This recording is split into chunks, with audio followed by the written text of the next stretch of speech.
একের পর এক আলোচিত কাণ্ডে বিজিবি বিএসএফ এর মুখোমুখি অবস্থান। দিন দিন যেন উত্তপ্ত হয়ে উঠছে ভারত বাংলাদেশ সীমান্ত। প্রবাহমান ঘটনাচক্রে স্পষ্ট বিএসএফ কে এক বিন্দুও ছাড় দিতে নারাজ বাংলাদেশের জওয়ানরা।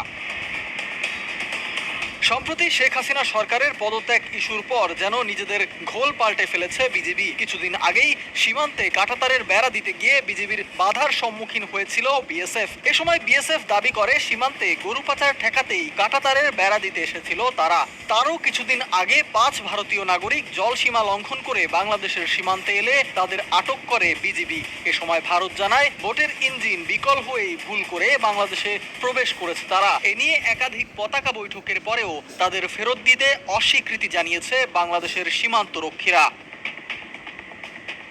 সীমান্তের এমন উত্তেজনার খবর ইতোমধ্যে প্রকাশ করেছে ভারতের বিভিন্ন সংবাদ মাধ্যম। তাদের দাবি, গেল সপ্তাহের দুটি ঘটনায় বাংলাদেশ ভারত সীমান্তে বিজিবি বিএসএফ এর মুখোমুখি অবস্থানের কারণে উত্তেজনা এখন চরম পর্যায়ে পৌঁছেছে।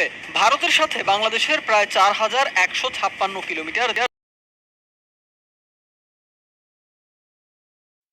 দীর্ঘ স্থল সীমান্ত রয়েছে, যাকে কেন্দ্র করে গেল কয়েক বছরে প্রাণ গেছে বহু বাংলাদেশির, যার কোনো বিচার পায়নি বাংলাদেশ।